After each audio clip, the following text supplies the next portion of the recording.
The sound of air at 48 degrees below zero is the sound of a world fracturing. It is the sharp rifle crack of oak trees splitting open, their sap frozen and expanded to detonation.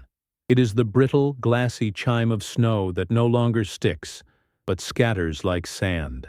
In the desperate cold of the 1888 Minnesota winter, this was the only sound, punctuated by the agonizing, high-pitched squeal of dying livestock. On farms across the territory, men who had wagered everything on the prairie were listening to their livelihoods freeze to death. In Elias Thorne's new barn, a massive structure of thick oak, the pride of the county, the internal temperature was 27 degrees. His pigs, animals known for their hardy nature, were piled in a corner, a solid, frozen mass. But 3 miles east, on Axel Björklund's modest homestead, a different sound entirely, the low, comfortable grunting of warm, living animals. While Thorne lost 24 hogs, Björklund, the quiet Norwegian immigrant, lost none. His secret was not a bigger barn or a larger fire. It was a semi-subterranean shelter, a system of heated earth and controlled air he called a ground stove. What did this quiet immigrant understand about the physics of heat transfer that his neighbors, seasoned farmers who had fought this winter their whole lives, had so lethally misunderstood? The year was 1887. The railroads had pushed west, painting a picture of Minnesota as a new Eden, a land of 160-acre parcels available for little more than the will to work them. The advertisements in Boston and New York papers, and especially in the pamphlets sent to Scandinavia and Germany, conveniently omitted the nature of the January wind. The official advice, published by the new State Agricultural College, was clear: build against the cold. Good, solid construction, the manuals advised, is the farmer's first defense. This was universally interpreted as size and mass. A man's success was measured by the height of his barn's ridgepole. The standard American barn was a post and beam cathedral, 40 feet by 60 feet, with a high, vaulted hayloft. The theory was that the hay provided insulation from above, while the sheer number of animals, cows, horses, oxen, would generate enough body heat to keep the space tolerable. Farmers trusted this wisdom. They invested their meager capital into board feet of pine and oak, raising massive, drafty structures that stood proud against the prairie skyline. They built bank barns, pressed into a hillside if they could, but on the flatlands, they built high. The accepted method for wintering livestock like pigs was a simple lean-to, a single plank structure built against the warm side of the main barn, stuffed with a deep bed of straw. The conventional wisdom was that pigs were tough. They would huddle, generate their own heat, and survive. Elias Thorne was a believer in this conventional wisdom. He was a third-generation farmer, having moved from Ohio, and he distrusted the fussy methods of the new European immigrants. His new barn, finished in October 1887, was a testament to the American way. He had spared no expense. He used 12-inch oak timbers for the frame and 1-inch thick pine boards for the siding. His hog shelter was a textbook example, a 20-foot-long, 10-foot-deep lean-to facing south, just as the pamphlets advised. It cost him nearly $70 in materials alone, a significant sum. But when the first true cold snap arrived in mid-December, dropping temperatures to 10 degrees Fahrenheit for a week, the design's flaws became apparent. The single-plank walls, with their inevitable gaps, offered no resistance to the wind. Frost an inch thick formed on the inside of the boards. The pig's own breath, warm and moist, froze instantly on the walls. Thorne, a compassionate man, piled straw bales 3 feet deep. The pigs simply burrowed in, but they were not eating. They were burning calories at a fatal rate just to maintain core temperature. The water in their trough, despite being changed twice daily, was a solid block of ice within an hour. He calculated their feed consumption had doubled, yet the animals were visibly thinner. The system was failing. The structure was not a shelter. It was a cold sink, a machine for efficiently drawing heat out of his animals. Axel Björklund had no such faith in the American barn. He had arrived in 1882 from a parish near Røros, Norway, a copper mining town known for its brutal winters and scarce resources. He was not a farmer by trade.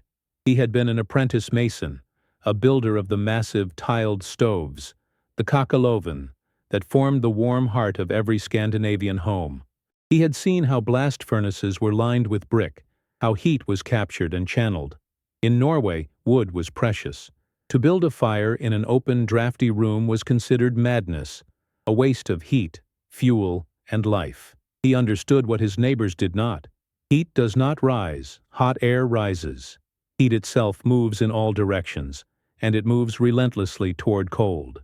His first Minnesota winter, spent in a poorly built shack, had reinforced his beliefs. He had also spent time observing the local Dakota, what few remained. He noted their earth lodges, dug into the ground, using the planet itself as insulation. The stable temperature of the earth, he knew, was always above freezing. When his neighbors, including Elias Thorne, saw him digging a 4-foot-deep hole in the side of a small hillock, they mocked him. "Building a grave for your animals, Bjorklund?" Thorne had asked, not unkindly. Axel just nodded, wiped his brow, and kept digging. He was accused of being too poor or too lazy to build a proper barn. In the late fall of 1887, Axel built his first prototype. It was less a building and more a piece of thermal equipment. He had chosen the south-facing side of a small rise, protected from the north wind. The excavation was small, only 15 feet square. He lined the 4-foot-deep pit with field stones, meticulously mortared with clay and mud. This was his thermal battery, a mass that would absorb and hold warmth. The most ingenious part, however, was invisible. He built a small brick firebox outside the shelter, 10 feet away. From this firebox, he laid a 20-foot-long flue, made of cheap 8-inch clay drain pipe, that ran horizontally under the stone floor of the shelter. This flue then connected to a vertical 10-foot chimney stack, drawing the smoke up and away. The structure built over this pit was low and unimpressive. The roof peak was only 6 feet from the floor. The walls were made of scrap timber, but he then applied his knowledge of insulation. He laid down a layer of tar paper, a new and valuable material. On this, he packed 18 inches of dry straw. On the straw, another layer of tar paper. Finally, he covered the entire structure with the 12 inches of thick sod he had excavated. The shelter looked like a burial mound. It had cost him $40 in materials, mostly for the pipe and tar paper, and 2 weeks of his own labor. The conflict between these two systems was a conflict of philosophies. Elias Thorne represented the brute force method. If you are cold, build a bigger fire. If the wind blows, build a thicker wall. This was the logic of abundance. America had endless forests, endless land. Efficiency was a foreign concept. Thorne's 40 by 60-foot barn had 48,000 cubic feet of air to heat. It was an impossible task. The wind found 1,000 cracks in the pine siding, creating a constant convective loop that stole heat as fast as the animals could produce it. Axel Bjorklund, by contrast, practiced the philosophy of thermal management. He was not trying to heat the state of Minnesota.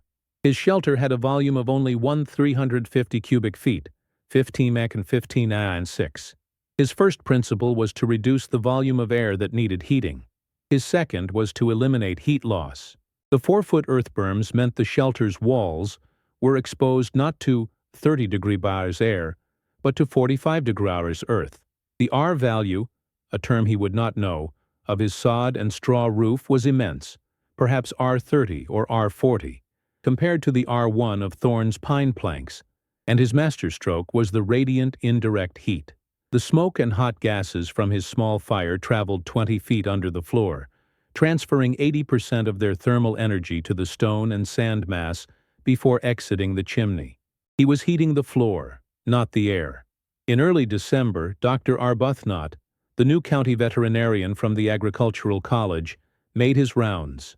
He was a man of science, armed with a new pocket thermometer and a logbook. He first visited Elias Thorne's farm. He stepped into the main barn, and his thermometer dropped to 15 degrees. In the hog lean-to, it was 10 degrees. The water troughs were solid. The pigs were huddled and shivering, signs of severe cold stress. He noted in his log, animals burning fat reserves for warmth, feed consumption up 30%, projected winter loss, high. Thorne, defensively, insisted this was a normal Minnesota winter. Dr. Arbuthnot then proceeded to Bjorklund's farm, following the rumor of the pig mound. He was deeply skeptical. He saw the mound, the wisp of smoke from the distant chimney. He expected to find a hothouse of disease and ammonia. Axel opened the small, thick, insulated door, which was stuffed with wool scraps. A cloud of steam rolled out. Dr. Arbuthnot stepped inside. He paused, his senses confused. The air was humid, yes, but it was fresh. A small, straw-stuffed ventilation port near the floor and another in the ceiling created a slow, constant air exchange. His thermometer read 52 degrees. The stone floor was warm to the touch. The pigs were not huddled. They were spread out, sleeping peacefully. The water in their trough was liquid. Arbuthnot noted, fuel consumption, 1 small barrow of scrap wood and peat per day. Internal temperature, 50.22 degrees Celsius. Air quality, good. Animals, no stress. He was witnessing something that the college manuals had never considered. To understand the system's genius, one had to see it in layers. Layer 1 was the heat source. The firebox was external, meaning all smoke, sparks, and risk of fire were kept completely separate from the livestock and the straw-insulated structure. It could be loaded and stoked in a blizzard without opening the shelter. Layer 2 was the engine, the subfloor flue. This was the principle of the Kakaloven applied to the earth. The hot gas was forced to travel horizontally, giving up its heat to the tons of stone and earth that made up the floor. This mass became a thermal flywheel. A small, low-grade fire burned for 3 hours would keep the floor radiating gentle, even heat for 12. The pigs were being warmed from below, the most efficient method possible, as their bodies were in direct contact with the warm, 65-degree-wide stones. Layer 3 was the envelope. The combination of earth berms and the 18-inch sod sandwich roof, planks, tar paper, straw, tar paper, sod, created a nearly perfect insulating barrier. The structure didn't just block the cold, it ignored it. The 45-degree ground temperature provided a thermal floor, meaning Bjorklund's system only had to lift the temperature 7 degrees, from 45 degrees to 52 degrees Celsius, whereas Thorne's system was trying to lift it 32 degrees, from 22 degrees to 10 degrees Celsius. Finally, layer 4 was the ventilation. It was slow, passive, and controlled. The small intake pipe, baffled to prevent a direct draft, brought fresh air in low. The warmer, moist air rose and exited through the high chimney, pulling ammonia and moisture with it. It was a complete, self-regulating ecosystem. On January 12, 1888, the true test arrived. Later called the School Children's Blizzard, it was a weather event of terrifying violence. The temperature at noon was a mild 20 degrees Celsius. By 3 p.m. it was 20 degrees Celsius, and the wind had risen to 60 miles per hour. By nightfall, the air temperature was 48 degrees Celsius. The wind chill was estimated at 80 degrees. It was a flash freeze, a wall of cold that killed hundreds of settlers caught unprepared. For Elias Thorne, it was an apocalypse. The 60-mph wind turned his 1-inch pine siding into a sieve. Snow blasted through the cracks. His hog lean-to, facing south, filled with drift snow in minutes. The animals exposed to the wind had no chance. Their body heat was stripped away instantly. They were flash frozen. Thorne, barricaded in his own home, could do nothing but listen to the wind tear his investment apart. He would find all 24 of his hogs and a dozen cattle dead. At Axel Bjorklund's homestead, the blizzard was just a muffled sound. The low-profile mound presented nothing for the wind to catch. The snow, instead of being a menace, became an asset, piling 10 feet deep over the shelter, adding yet another layer of perfect insulation.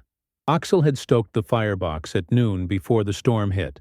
The masonry floor was 68 degrees.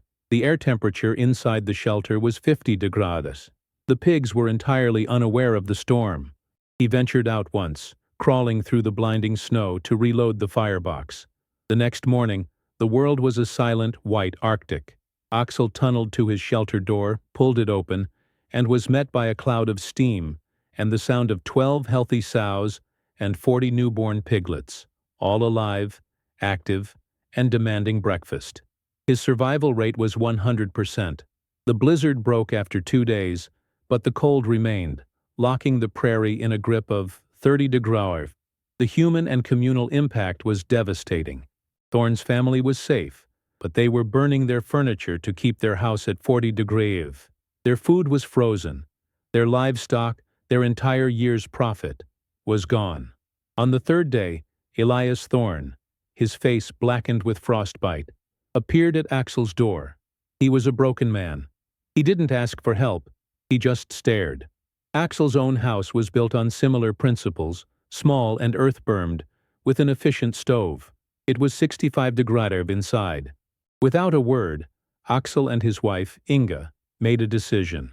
They packed their own belongings and their 2 children and moved into the hog shelter. It was crowded, humid, and smelled of pigs, but it was 50 degrees Celsius and undeniably safe. They gave their house and its life-giving warmth to the Thorne family and their 2 surviving, and near-death, milk cows. For the next 2 weeks, Inga Björklund ran the subterranean shelter with technical precision. She managed the ventilation, ensuring the air never became foul. She managed the fuel, rationing the scrap wood. She managed the health of the animals and her children, living in a 15 by 15-foot space, proving the system was not just an emergency measure, but a sustainable environment. When Dr. Arbuthnot returned on his rounds 2 weeks later, he was conducting a county-wide damage assessment. He was expecting to find mass graves. At Thorne's farm, he signed the official report. 24 hogs, 15 cattle, lost. A total financial ruin. A loss of over $800. At Björklund's, he found the impossible. He found the pigs healthy. He found the Björklund family living with the pigs. And he found the Thorne family and their cows recovering in the Björklund's house. Arbuthnot's report to the State Agricultural College was not a dry statistical summary. It was a revelation. He published a side-by-side comparison. Standard barn, Thorne. Internal temp, storm, 22 degrees. Fuel, high. Livestock loss, 90%. Subterranean flue, Björklund. Internal temp, storm, pleasant 50 degrees. Fuel, low grade, minimal. Livestock loss, 0%. The ascetic Elias Thorne was the first convert. That spring, he did not rebuild his massive, failed barn. He appeared at Axel's farm with a shovel and a notebook. "Show me again," he said, "how the smoke moves." By 1890, the Björklund ground stove was a standard pattern. The college published pamphlets on its construction. Local lumber yards began stocking 8-inch clay flue pipes and tar paper as essential farming supplies. In the years that followed, the very architecture of the Minnesota prairie changed. The skyline was no longer dominated by tall, proud barns that leaked heat at every seam. Instead, the landscape became dotted with these low, unassuming sod mounds, each trailing a thin, efficient wisp of smoke from a small chimney. Axel Björklund never became a rich man. He was a mason, a farmer, an engineer, but he, his family, and his animals never went cold again. His innovation was not a new invention, but a new application of ancient principles: the thermal mass of the earth, the insulating power of straw, and the controlled channeling of heat. He had proven that survival in extreme environments was not a matter of brute force or abundant resources. It was a matter of thermal intelligence. It was not about fighting the cold. It was about understanding, capturing, and managing the heat you already had.